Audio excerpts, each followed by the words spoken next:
Baik, teman-teman yang dimuliakan oleh Allah Subhanahu wa taala, saat ini kita sedang berada dalam sebuah kitab Nasiha lin-Nisa, ya, yaitu karangan Ummu Abdillah, putri dari Syekh Muqbil bin Hadi, yang kita sudah tahu biografi beliau, ya, Masya Allah. Dan ternyata teman-teman, buah itu tidak jatuh jauh dari pohonnya. Karena ayah dari Ummu Abdillah ini seorang penuntut ilmu, seorang ahlul ilm, seorang ulama, ya, Masya Allah. Maka anaknya pun, putrinya pun tidak jauh berbeda dengan ayahanda beliau. Ya, beliau juga sangat suka dengan ilmu, Masya Allah. Jadi Ummu Abdillah ini, teman-teman, Masya Allah, disebutkan, ya, Masya Allah, di dalam buku Nasiha lin-Nisa, beliau orang yang sangat hirs, orang yang sangat semangat dalam menuntut ilmu, Masya Allah. Dan subhanallah, teman-teman, saya belum pernah melihat sampai detik ini. Ya, mungkin karena memang yang pernah saya lihat itu para penuntut ilmu di Yaman, ya. Saya belum pernah melihat sampai detik ini orang yang lebih semangat dalam menuntut ilmu kecuali para penuntut ilmu yang ada di negeri Yaman. Ya, Masya Allah.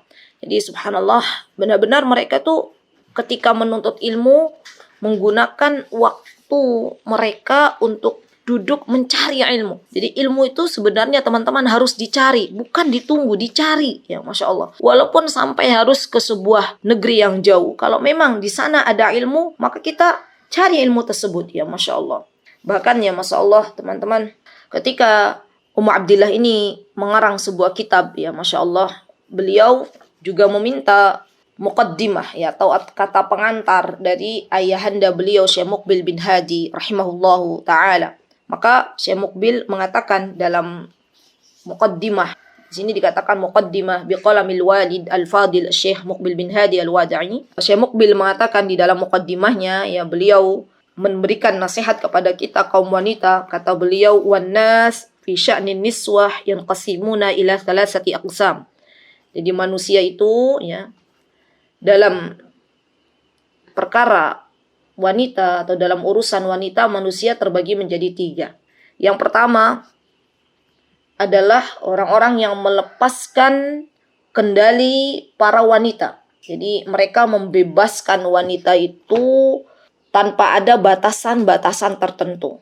Membolehkan wanita berpergian tanpa mahram, membiarkan para wanita kaum muslimah misalnya berbaur dengan kaum laki-laki di berbagai macam tempat, dan ini semuanya menyebabkan banyak fitnah yang terjadi, kata beliau. Jadi memang ada para laki-laki itu yang membolehkan anak-anak perempuannya, istri-istrinya untuk di luar, untuk berjibaku dengan laki-laki yang bukan mahramnya.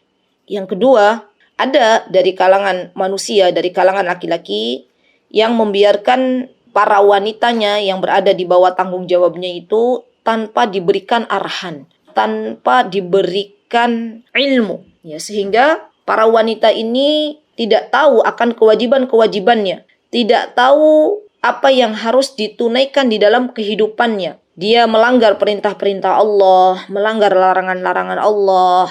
Itu merupakan hal yang biasa karena memang tidak tahu ilmunya, tidak diberikan kesempatan untuk belajar.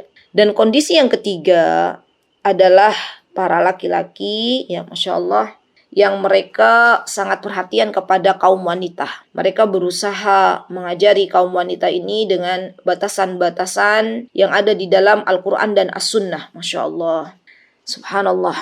Karena mereka takut dengan firman Allah Subhanahu wa taala yang ada di dalam Al-Qur'an. Jadi para laki-laki ini, kenapa mereka itu sangat-sangat memperhatikan wanita dengan mengajarkan atau dengan memberikan ta'lim? Karena mereka takut dengan ancaman Allah, yang mana Allah Subhanahu wa taala berfirman, ya ayyuhalladzina amanu qu anfusakum wa ahlikum nara. Dan ini ditunjukkan untuk kaum laki-laki, wahai orang-orang beriman, wahai kaum laki-laki, orang-orang yang mengaku beriman kepada Allah Subhanahu wa taala, qu anfusakum, jagalah kalian semuanya beserta ahlikum. Ahlikum ini ada, peliharalah diri kalian, dirimu dan keluargamu dari api neraka. Waquduhan nas wa hijaru, yang mana api neraka itu bahan bakarnya adalah manusia dan batu.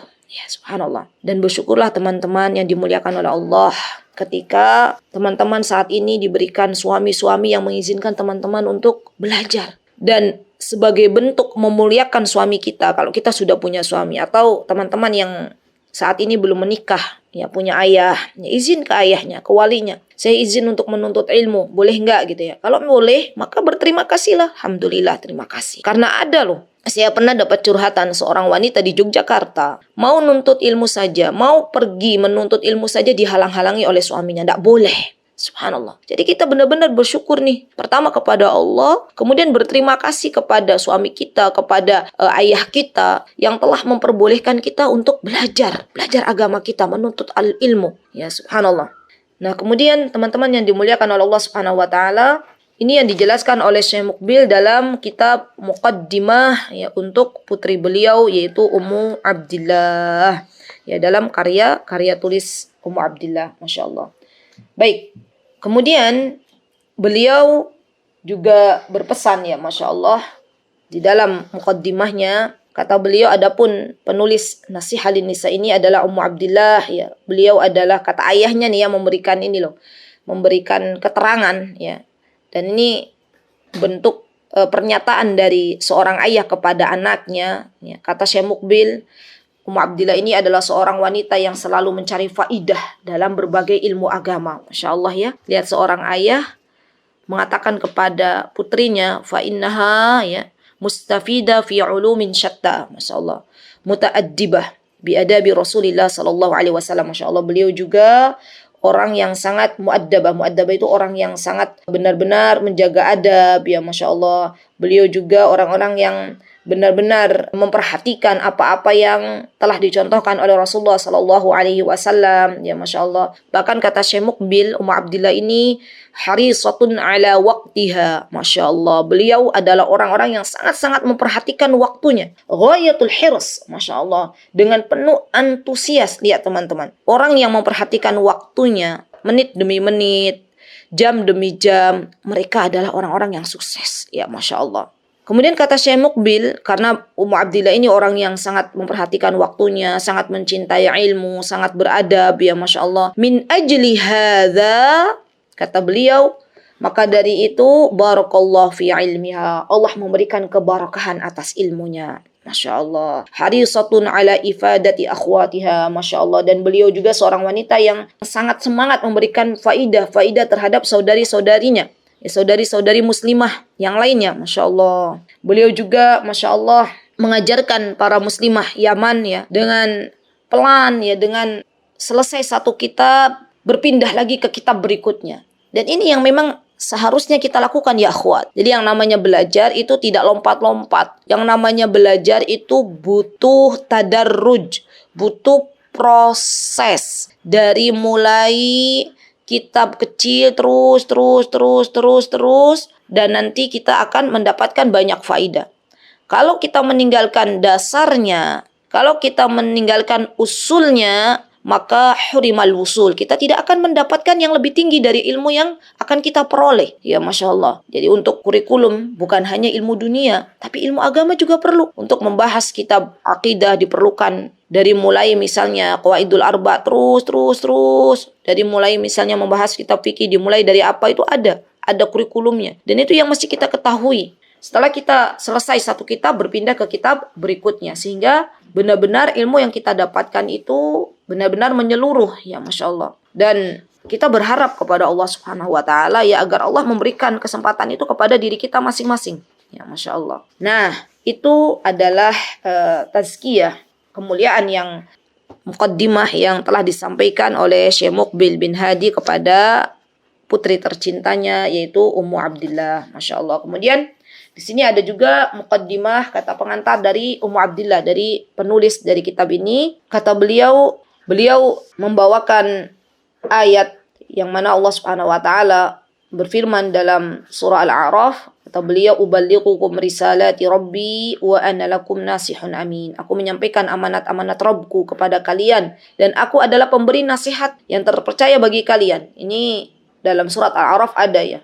Kemudian beliau juga menyampaikan beberapa nasihat ya di dalam muqaddimah beliau. Baru kemudian beliau memberikan nasihat pertama beliau yaitu tentang ikhlas dan menjaga waktu. Masya Allah, ini luar biasa ya teman-teman. Kitab yang dimulai dengan niat ya Masya Allah, membahas tentang niat Ini merupakan nasihat bagi kita semuanya. Karena sejatinya nih teman-teman, semua amal soleh kita kalau tidak didasari untuk mengharapkan wajah Allah, maka semuanya akan sia-sia. Jadi yang pertama kali harus kita lakukan, harus kita pikirkan adalah untuk apa kita belajar selama ini. Apa yang kita cari?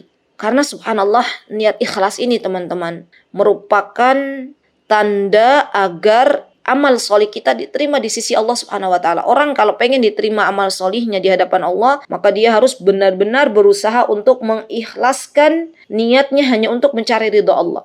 Dan yang tahu ikhlas atau tidak niat kita adalah diri kita dan Allah Subhanahu wa taala. Orang lain tidak tahu. Maka perlu yang namanya meluruskan niat, tajdidun niyah, terus memperbaharui niat, Masya Allah.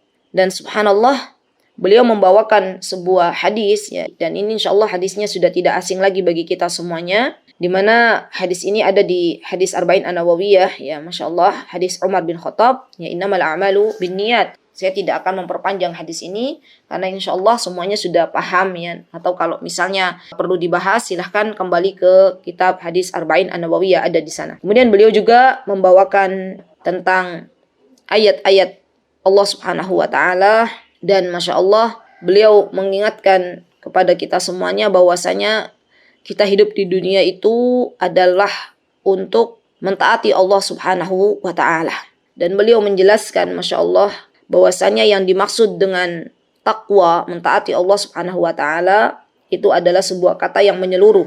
Kalimatun jami'ah, fahiya ibaratun an ta'atillahi wa ta'ati rasulih. Jadi taat itu adalah ibarat kita taat kepada Allah Subhanahu wa taala, ya, sebuah ungkapan ketaatan kita kepada Allah dan ketaatan kepada Rasulullah sallallahu alaihi wasallam. Masya Allah. Jadi kita, kata beliau, kata Mu'abdillah, seharusnya di dunia ini mengikhlaskan niat, juga bertakwa kepada Allah Subhanahu wa taala. Benar-benar taat kepada Allah Subhanahu wa taala karena memang tujuan utama kita diciptakan oleh Allah Subhanahu wa taala tidak lain dan tidak bukan adalah untuk beribadah kepada Allah Subhanahu wa taala. Sebagaimana Allah Subhanahu wa taala jelaskan dalam surah Ad-Dariyat, "Wa ma khalaqtul jinna wal insa illa liya'budun." Tidaklah aku ciptakan manusia dan jin kecuali untuk beribadah. Masya Allah. Dan beliau ini bagus sekali ya teman-teman. Beliau mendefinisikan apa itu ibadah. Ya Masya Allah. Ini jarang kita tahu ya.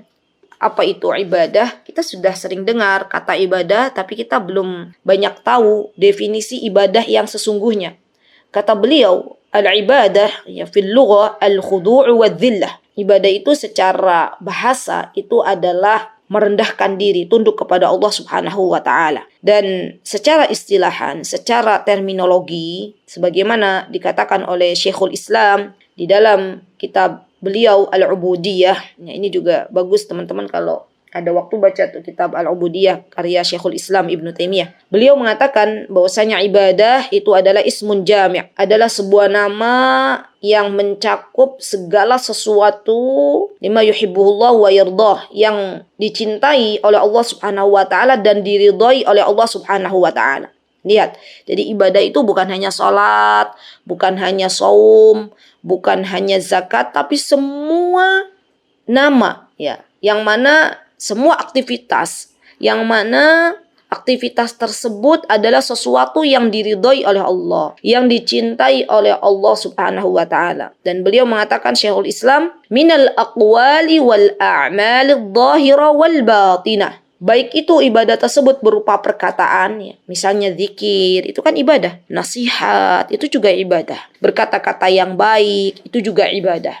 Masya Allah. Wal a'mali adh-dhahira, atau amalan-amalan yang zahir, ya, yang terlihat. Misalnya salat, umrah, haji, itu semuanya adalah amalan-amalan yang zahir, yang terlihat. Wal batinah, dan amalan-amalan yang tidak terlihat, yang batin. Misalnya mencintai Allah Subhanahu wa taala, ya kan? Mengikhlaskan niat, bertawakal kepada Allah, itu semuanya adalah ibadah-ibadah yang tidak terlihat, ya Masya Allah.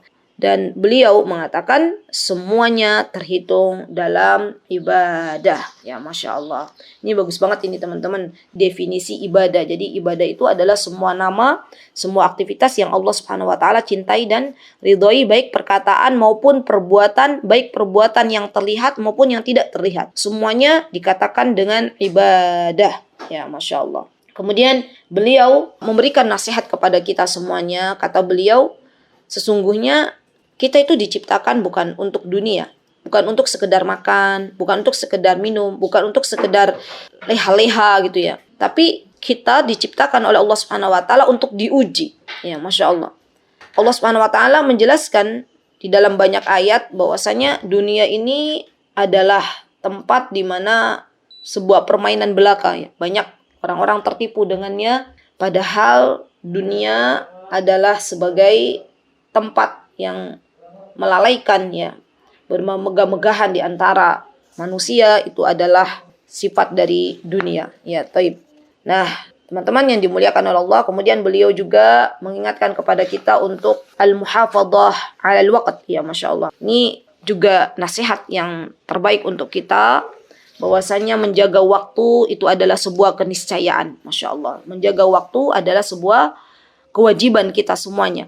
Karena pastinya waktu yang kita ada, yang Allah Subhanahu wa taala sediakan kepada kita, semuanya akan kita pertanggungjawabkan di hadapan Allah Subhanahu wa taala. Dan pastinya teman-teman, yang namanya waktu ya, itu akan cepat berlalu. Masya Allah, waktu itu akan cepat berlalu. Dan di antara musuh kita ya dalam memelihara waktu itu adalah kemalasan. Maka Nabi kita Muhammad SAW senantiasa beliau memohon kepada Allah Subhanahu wa taala agar dijauhkan dari yang namanya rasa malas ya, Masya Allah. Kita boleh berdoa sebagaimana apa yang disampaikan oleh Nabi kita Muhammad sallallahu alaihi wasallam ya.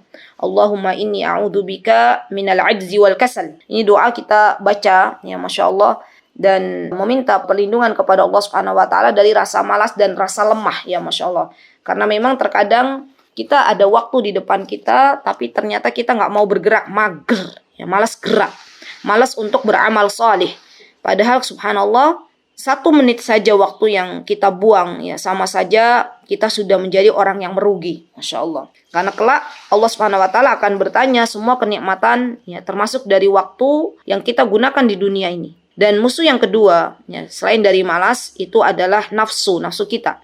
Ya, dan nafsu itu pastinya ada dari salah satu 2 hal yang kita akan dapati. Imma itu kita disibukkan dengan ketaatan kepada Allah, atau kita akan disibukkan dari bermaksiat kepada Allah. Di waktu kita itu hanya berputar di 2 itu. Kalau kita tidak menyibukkannya dengan ketaatan kepada Allah, maka kita akan disibukkan oleh waktu kita dengan bermaksiat kepada Allah.